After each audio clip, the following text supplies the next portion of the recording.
Здравейте, с огромно настроение откривам този подкаст. Извънредно събитие онлайн на Арена Консулт, което бе провокирано да го направим от събитие на България Лонцио, платформата на Иван и Андрей.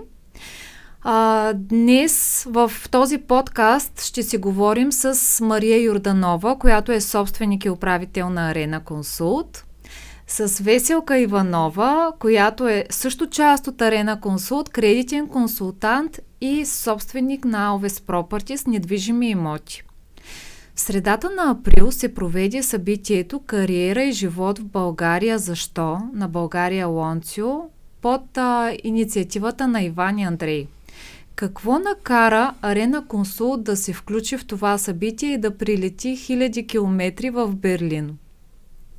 Аз все още много се вълнувам. Мина една седмица, откакто бяхме участници. Какво първо ме накара да обърна внимание на това събитие "Защо в България?"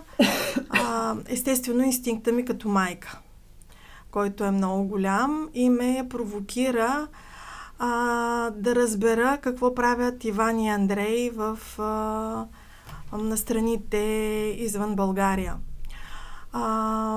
Изключително съм впечатлена от каузата и от организацията и от тяхната инициатива да направят така, да съберат на едно място млади хора и работодатели от висок ранг, да ги срещнат и да им дадат възможности на нашите деца да се приберат в България. Първо, това ме подтикна.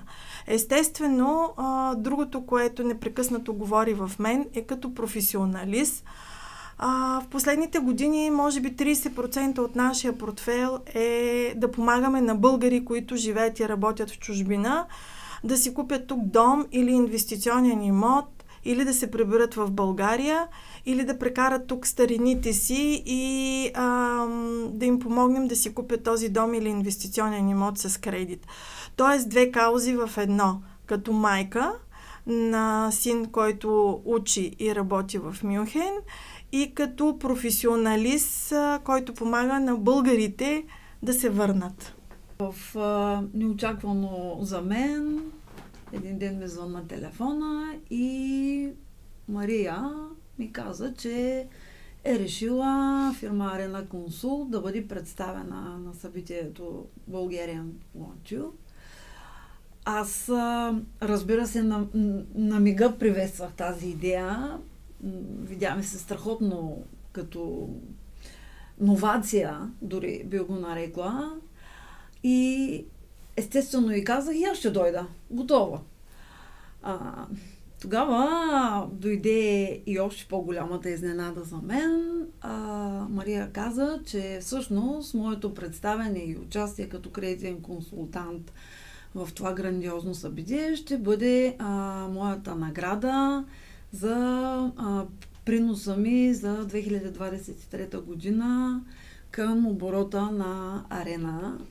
Разбира се, поласкана бях.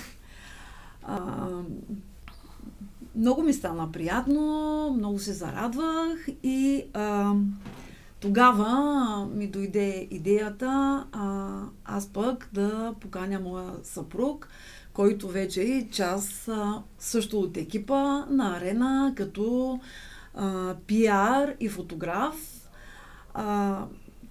Всъщност смятах, че ще бъде хубаво, но то се оказа много по-хубаво, изключително вълнуващо. Лично аз досега не бях присъствала на толкова професионално организирано събитие. Аз като пряк наблюдател също, въпреки че бях тук и гледах само снимки, за мен също беше много вълнуващо. Не знам защо така почувствах огромни емоции, като гледах снимките, които вие споделихте.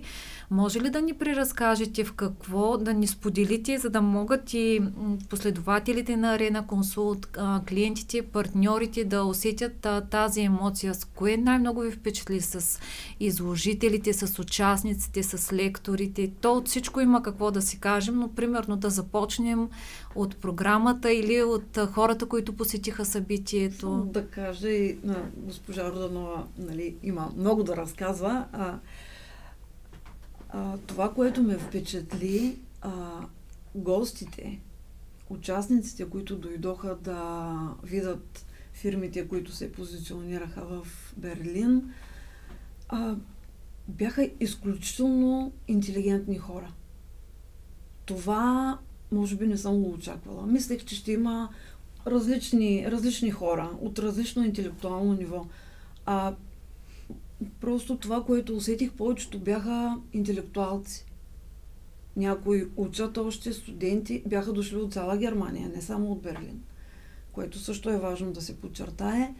Това бяха едни много умни хора, които задаваха изключително интелигентни и правилни въпроси относно нашия бизнес.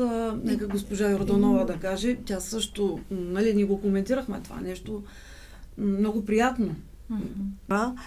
Това, което ни впечатлява след разговора с различните гости от архитекти, инвестиционни банкери,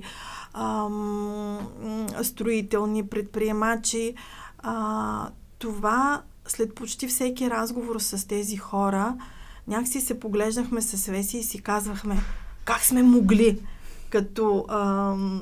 въобще като общество да допуснем такъв потенциал да изтече. Защото абсолютно аз настрахвам. И добре, че една седмица след събитието, защото първите 3-4 дни ми течаха сълзите от емоция, от различно преживяното, но наистина залата беше пълна с много млади хора. Интелигентни, добре изглеждащи. Някои вече бяха заявили своето намерение, бяха си освободили квартири, бяха си намерили работа и бяха заявили своето намерение да се приберат в градове като Пловдив, като София, други обмислят, трети обмисляха да си купят. Да, това беше, че основно изложението беше за работодатели, но нашето присъствие там от една страна ни накара да се чувстваме горди, освен като родители, като майки, като хора, като част от обществото в България, но и горди за това, че имахме смелостта да направим тази крачка. Защото се наредихме до световно известни брандове, като Алианс, с която наш партньор, с който ние много добре си партнираме, и Арена Консулт е един от първите кредитни консултанти в обемите и оборотите на Алианс, Прокредит, А1, Lidl, Kaufland, различни технологични компании. Имаше представител на технологична компания, който управлява 225 000 човека в света, което за нас това беше вау, да се наредим. Имаше изключително много компании, които се занимаваха с управлението на човешките ресурси, които предложиха своите програми за лидерство, как се приберат младите хора за лидерство и да станат тук лидери. Така че това беше изключително впечатляващо да се наредим и да бъдем с такива хора щанд до щанд. Изключително топла атмосфера. Изключително приятелско отношение. Тук е моментът да благодарим и на Вероника Панова, която е от екипа на Иван и Андрей. която изключително много ни помогна да се чувстваме добре приети, да сме на мястото си. Получихме професионално отношение. Съответно, тя ни запозна лично с Иван и Андрей, които лично се отбиха на нашия щанд. Обратната връзка беше, че пък нашето емоционално, шумно, забавно представяне се е запомнило. Тоест, докато имаше корпоративни брандове с цялата си тежест, ние не, че не сме корпоративни брандове, но някак си така успяхме с усмивки, с емоция. В нас имаше много емоция. В мен имаше изключително много голяма емоция като майка. Освен, че съпругът на Веси стана част от нашия екип, поканихме моя съпруг, който знае немски, живял е в Германия, показан и Берлин, и всъщност той беше също много наша голяма опора. И това, че беше на 1000 километри, въобще не ни притесни, че няма удобни полети от Варна. Хванахме си самолети, влакове, кой каквото може, автобуси до София. Пътувахме рано сутринта с рекламните материали, благодарение на теб, които дори в последният момент станаха, бяха прекрасни рекламните материали. Даже проговорихме и немски. Дори проговорихме и немски. Цареше една изключително атмосфера, зареждаща, но няма да крием, че най-разтърсващото бяха лекторите. Да разкажем малко повече за лекторите. Кои бяха лекторите? С какво ви впечатлиха вас, хората? Каква беше програмата? Първо нещо, което си говорихме с Веси и ти можеш да допълваш, относно организацията, защото в един друг етап от живота си аз съм организирала много събития като собственик на друга фирма, но това, което ме впечатли, входът беше свободен за посетители и залата беше точно подбрана. Залата не беше нито нито малка, нито голяма. Имаше точния брой. Затова респект, защото да организираш в чужда държава събитие, значи работиш с правилните хора на правилните места. Имаше, може би, над 1000 човека в залата. Много запомнящи си бяха лекторите. Най-запомнящи, естествено, Христо Попов, който разтърси цялата зала със своята лекция. Един уникален предприемач, който има над 30 бизнеса, работи с целия свят, разказа своята лична история, защо се е върнал в България. И да видите как цялата зала плаче. Цялата зала плачеше, наистина. И малки, и големи. И стават на крака и малки, и големи, и го аплодират. Това наистина е нещо... Дори сега се вълнувам, защото изживяването... Аз знаех, че ти ще ме попиташ с какво мога да го определя. Няма как, ако не си го преживял, някой да те разбере. Това общо взето, там ни натиснаха бутоните, които много здраво и дълбоко ги бяхме заключили. На моя съпруг и на мен като родители, на хора, на общество, дълбоко натискане в душата. Освен Христо Попов, президента Плевналиев. Уникална история. Нали, какво и как се говори в обществото. Ние там видяхме един друг човек с неговата история, човек, който се спря на нашия щанд, човек, с който си говорихме. Иновация и ни поздрави за иновацията, за смелостта. Естествено, предложихме му да стане наш клиент. Това бяха едни от най-запомнящите си лекции. Максим Бехар. Това е пиар, световно призната величина. Който не е чувал за него, нека да прочете малко. Той е финес, той е излъчване. Това са все едни българи. Той, както казва Максим Бехар, аз съм видял много успешни емигранти, но не съм видял щастлив емигрант. Това е нещото, което пак натиска бутоните. Така че много емоционално. И нещо, за което споменаха и Иван и Андрей, са хейтерите. И от тогава аз също гледам техните публикации и гледам хейта, гледам и дори не мога да си представя как като общество сме способни на това, вместо всички да се включим в една кауза.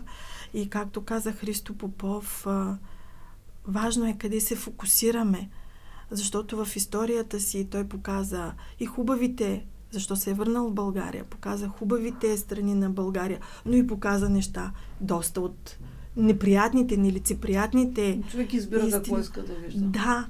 Но може би в другите страни по-малко или нали, в повече пак има и негативните работи, наред с позитивните. Но факта, че нали, на сцената са се явили хора, които са успели в живота и в България, това е доказателство, че в България можем да работим и да живеем щастливо, да градим кариера и тук. Все пак избора го правим ние. Аз със сигурност мога да кажа едно, че този, който е успял в чужбина, той ще успее и в България. Защото като майка на син, който живее, учи в чужбина, не е много лесно да отидеш от нулата, да се заявиш, че си българката, българчето, да те оценят, да минеш през целия този етап на интелектуално развитие. И затова смятам, че който е успял там, той ще успее и тук, ако се фокусира на правилното в правилните неща. И какъв е огромният плюс? Това, което правят Иван и Андрей, те събират на едно място чужди работодатели, т.е. вероятността нашите деца да се върнат и да не зависят от местната и политическата власт и да работят тук и да са тук с семействата си е много голяма, което всъщност Иван и Андрей дават тази надежда на децата, че техният труд, през който са минали навън, може да бъде оценен тук и една огромна надежда на родители. А съответно пък ние като професионалисти и като хора, с които много работим с българи, които живеят и работят в чужбина, имаме си представител в Англия, имаме си представител в Германия, в Австрия, много доволни клиенти също, които ни препоръчват. Ние знаем колко е важно да има и такива като нас. Само, че такива като нас има много, но въпросът е дали го правиш със сърце. Как го правиш и защо го правиш. Не сега някой да ни изкопира и да каже, айде тия са отишли, ще отидем и ние. Ама емоцията, която влагаме ние като майки, като професионалисти, като общество, няма нищо общо с парите. И клиентите го усещат. И клиентите го усещат. И всъщност да знаеш, че си подала ръка на едно дете, да речем, което е от някакъв град с затихващи функции. Дайте, да речем, Добрич или Силистра. Детето е изминало пътя в, да речем, Германия, защото в случая беше Германия, като образование, като работа. Обаче много често ще си кажем, аз ако се прибера в Силистра, какво ще правя? Да, ама има възможност, докато си с доходите там, да избираш, да си купиш в София, в Пловдив, в Варна, в Бургас, ако искаш и апартамент в Силистра. Дори да не ти стигат парите, да не му стигат парите, ние сме насреща, за да знае той, че когато се прибере, има някакъв дом. Да, може да търси работа, може да продаде от тук нещо, да доплати. И всъщност това прави нашата услуга безценна и, както каза президента Плевнелиев, иновативна, не заради нещо друго, защото го правим с душата си. Това, което на мен ми направи много силно впечатление, е, че ние се запознахме, разбира се, с другите представители на фирмите. Имахме възможност да си поговорим по-надълго и на широко. И дори тези, които работят в чужбина, в всички тези фирми, които бяхме на събитието, те не знаеха, че е възможно да работиш в чужбина, а от българска банка да получиш кредит за покупка на имот. Не знаеха. Може би 99%, да не кажа и 100%, не знаеха. същото се отнася и за гостите, които дойдоха, българите работещи в Германия, които дойдоха на събитието. За тях това беше нещо ново и би го нарекла приятна изненада, като всички, чисто емоционално, ние с Мария всъщност имахме много работа на самия щанд, защото ние бяхме отрупани с въпроси и, както казах по-рано, с интелектуални въпроси, интересни, дълбоки въпроси. И трябваше на всички да обясним, че всъщност тази услуга безплатна, нали, за тях е възможна, и те започнаха да си разказват кой има планове да си купи в София имот, кой какво иска в личен план. И всъщност даже не стигна деня. Може би ако имаше още един ден, щяхме още да се раздадем. Наистина се раздадохме.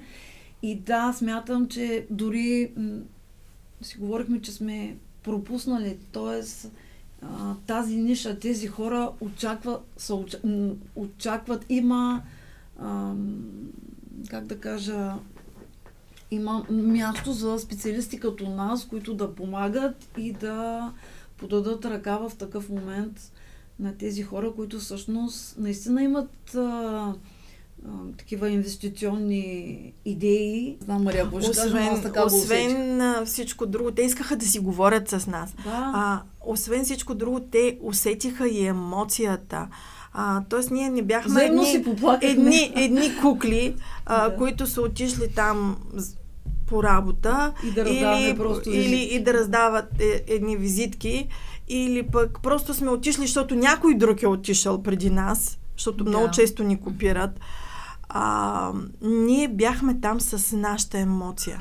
Ние бяхме с нашата емоция като хора и като професионалисти, и се спираха цели семейства да си говорим, и на снимките ни има как аз говоря с едно семейство, Веси говори с друго семейство. Освен всичко друго, дойдоха и втори братовчети на нашия син, деца, които аз не бях виждала.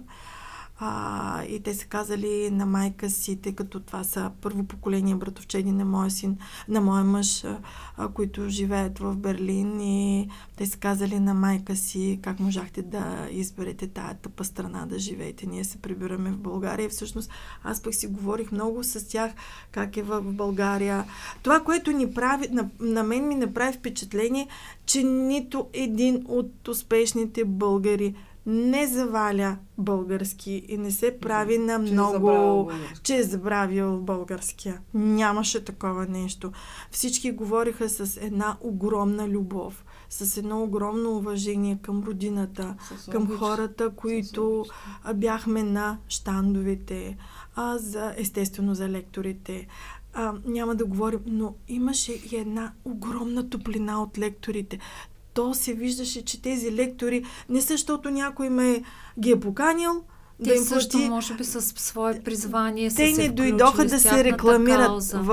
В техните лекции ние не чухме реклама на техния бизнес. Макар че много хейт, нали, както тя каза. Но ние чухме тяхната лична история. Личната история, оная, която натиска бутоните и си казваше щом той е успял, примерно от Харвард през Сингапур и така нататък, няма да издаваме, защото нямаме такова право, естествено. Това са... Добре.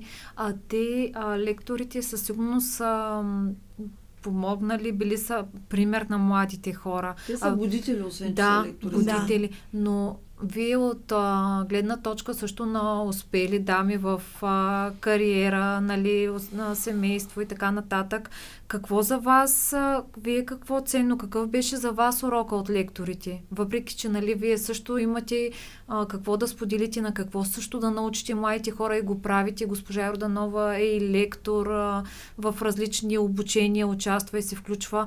На вас какво ви донесоха тези лекции, успявайки, нали, в промеждутъка да участвате в тях, да ги гледате от самите лектори? Първо, урока, който научите. Да сме горди майки и професионалисти, второ, горди българки. Да, и другото, което е, че от нас като общество зависи къде ще живеем. В Кочината или в това, което ние искаме. От лекторите, всъщност аз от лекторите научих, че имам още много да уча. Още много да се развивам и поклон пред пътя, който са извървяли. Аз пред цялото време аз много се вълнувах. Най-много обаче на Христо Попов. Когато той започна неговата презентация, цялата зала беше затаила дъх. Аз в един момент се усетих, че цялото ми лице е мокро. Че аз си плача и си плача и си плача. И си помислих, Боже, колко съм емоционална. И следващия момент, като се огледах, всъщност видях, че цялата зала плаче, както и тя каза. Което не мога да опиша колко много ме разчувства и се развълнувах и наистина цяла седмица, като се върнахме във Варна, ме държа тая емоция. Какво ми даде? Даде ми надежда, даде ми сила, защото аз също на моменти изпадам в някакви мои емоции, дупки, когато си задавам и аз много въпроси, дали е правилно или не, че сме тук, дали на друго място няма да е по-лесно за мен, за моите деца. Те ми показаха, че всъщност е трудно навсякъде. И тук е трудно, и в Германия е трудно, и във всяка една точка на света е трудно, но Христо Попов каза, че възпитава децата си, иска да им даде криле и корени. Да. И аз всъщност, като излязах от залата, си помислих същото. И аз искам на моите деца да дам криле и корени. Това е. Това си донесох вкъщи. Аз. Определено много емоционално всичко, което споделяте, всичко, което разказвате. Аз също си мисля, че казвайки, че са дошли хора от цяла Германия, която е доста голяма. И не само, извинявай, че те прекъсвам. Впоследствие от екипа разбрах, че са дошли хора от Люксембург и от Белгия. Да. Което е... Тоест, причината да дойдат и България. И тяхната родина. Обичта им към близките, защото в България са техните родители и приятели, което не е за пренебрегване. В един момент да се надяваме, че тези хора ще изберат отново. Може би е въпрос на време да се върнат в родината си. Да, дай Боже. Казахте, че има хора и може би по-голямата част от хората, които не знаят, че могат, работейки в чужбина, да изтеглят кредит от България. Какво е различното? Как можем... Има ли разлика, ако примерно работим тук и теглим кредит, с разлика, ако работим в чужбина и теглим кредит? Има ли нещо специфично, допълнителни изисквания от банките? Има много специфични неща, затова и там изисквания, затова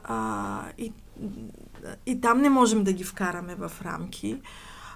Много, много зависи как доказват доходи на трудов договор ли, като самонаети, с фирма ли. Също така има изисквания за справки от кредитен регистър.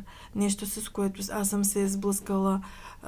Държава в Европейския съюз, знакова държава, известна с огромни традиции в банковото дело, се оказа, че там няма възможност за кредитен регистър и щяхме да се избием с клиентите, докато не разбрахме, че директора на банката, слава Богу, е учил в съответната държава и той е наясно, че няма кредитен регистър и това е една много специфична услуга с много тънкости, т.е. зависи от социалното ниво и стандарта, които имат клиентите в държавата, в съответната държава, дали могат да им поискат, дали ще им поискат съдлъжник или няма да им поискат съдлъжник. Естествено, за българите, работещи в чужбина, има изискване за по-голямо самоучастие. При някои банки ги оферират с по-високи лихвени нива. Съответно, тук е нашата роля да ги договорим спрямо нивата, които са за българите в България. Така че има си доста особености и естествено има нужда от много документи от съответната държава, в която да работят, преведени и легализирани. Но не е невъзможно. Тоест, освен, че знаете какви са стъпките за тегляне на кредит от българските банки, в случая знаете какви документации, какви определени институции в съответната страна, да кажем Берлин, Германия, Англия, нали вие също можете това да помогне. Да, знаем на и да кажем в коя институция, знаем къде се кандидатства онлайн, знаем, можем да бъдем полезни с тази информация на клиентите. Освен всичко друго знаем и коя банка, какви изисквания има, защото това пак е с опита.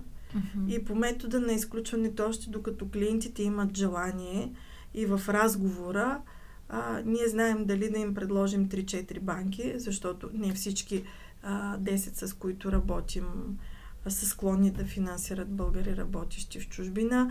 Има огромна специфика за това какво ще купят българите, които работят в чужбина, дали ще е завършено или незавършено строителство. Там наистина трябва много някой да разбира, за да ти даде този съвет. Така че има огромна специфика в това финансиране, но е възможно.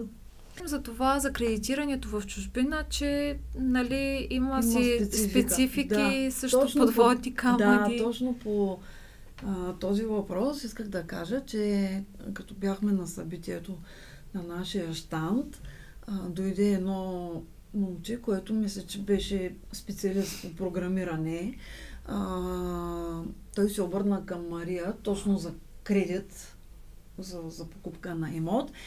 И това, което ми направи впечатление, той каза, нали, типично математически, нали, тяхното мислене е такова. Аз така на един имейл ще ви нахвърля какво искам и тя да му отговори. И един вид, нали, така да си получи той консултацията. Това, което ми направи впечатление, Мария много точно му каза, има много специфика в това кредитиране, затова аз ви предлагам да си направим една онлайн среща, на която аз ще ви задам въпроси, които са важни относно структурирането на кредита и по този начин ще може да бъде по-точно. Това ми направи впечатление и покрива нейното обяснение, че е много индивидуално за всеки, пък може да има и собствена фирма, нали? И такива имаше, да. Тоест, по-добре е наистина в едно интервю, онлайн среща. Може просто ние задаваме правилните въпроси. Тоест, кажи като да попълни една анкета, да го кажем, което не е пълната картина, нали? Истината е, че някои хора имат техен филм в главата. Искат математиците, той сега така ги вижда. Не само математиците, или пък хора, които искат да правят бизнес така. И те искат ние да влезем в техният филм. Но ние няма как да влезем в техният филм.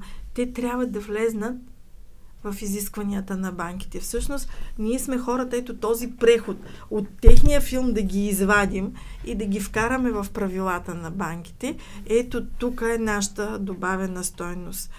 Естествено, някои се противят. Това как не може? Тук може, там може, така. Но това е, че примерно живеейки в Берлин или в Лондон, няма значение, така ли да го разбирам? В смисъл, всичко онлайн може да се случи, стъпките. Абсолютно. Няма нужда хората да дойдат до България, да се направят консултация и да се започне стартирането на кредита. Не само консултация, значи ние можем да си направим онлайн консултация, оттам да работим онлайн, с превода на документите, онлайн с кандидатстването. Вече има и такива технологично развити банки, има други банки. Има различни опции да се работи с банките. Естествено, ако са си харесали имота, тук проблема е с харесването на имота. Ако са си харесали имота и са били в България, ние вече можем цялата процедура онлайн. Но някои искат да бъдат първо одобрени, за да дойдат и да си харесат имота. И когато са в България, те дори може, ако са харесали имота, да не се прибират в България, а да са оставили или тук пълномощно на свои роднини, или да са направили пълномощно в съответната консулска служба в държавите. Това поне беше така в пандемията, защото от Англия имахме една медицинска сестра, която работи в реанимация. Представете си, тази жена 2 години отлага сделката, защото не я пускаха. Така че имаме различни казуси и случаи, има различни онлайн комуникации, форми, ако щете WhatsApp, ако щете Viber, различни платформи, да се срещнем с клиентите, защото някои клиенти просто не отговарят.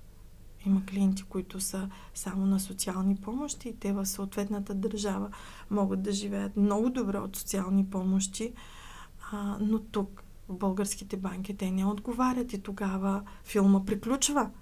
Да. И не е само да си пишем имейли и да си губиме едно време, едно време за тях и за нас, просто те да са наясно. Или какво трябва да се случи при тях, какво трябва да подобрят, каква работа да си търсят, какъв доход е необходим, какви пари да съберат, за да могат да направят тази стъпка.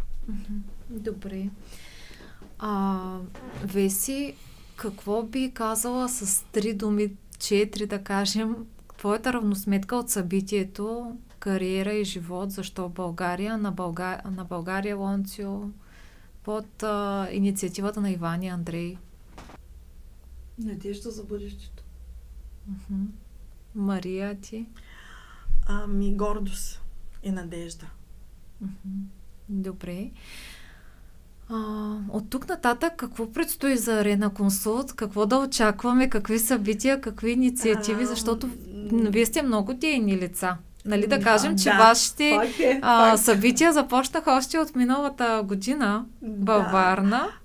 И онлайн с уебинари помогнахте на доста хора с информация за кредитите. От тук нататък? Какво предстоящо? Да, наистина има доста интересни събития, които сме планирали да се случат с много интересни гости. Няма да ги издадем и няма да кажем точно сега в ефир. Не заради нещо друго, а защото след гласа на емотите искам да благодаря на колегите, които ни копираха. Така нашата професия става все по-известна. Точно поради тази причина няма да кажем и какво да очакват нашите клиенти. Предстои нещо много интересно, което споделихме с Иван и Андрей. И те много се зарадваха. Споделихме и с целия екип. Какво предстои? Всеки, който иска да разбере, да последва нашата страница. И там ще бъдат обявени събитията ни съвсем скоро. Добре, аз много се радвам за този разговор, който направихме, за което много благодаря. Ако вие имате нещо, което искате да споделите финално.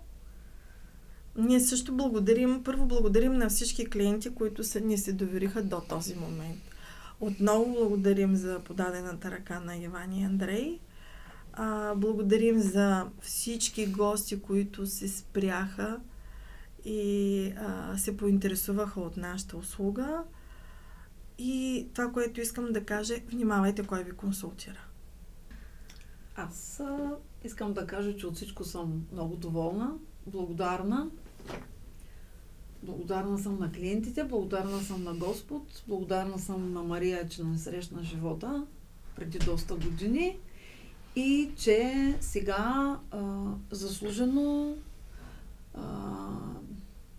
част от екипа на Арена Консулт и нашите семейства ще ви пратим снимки от Санторини.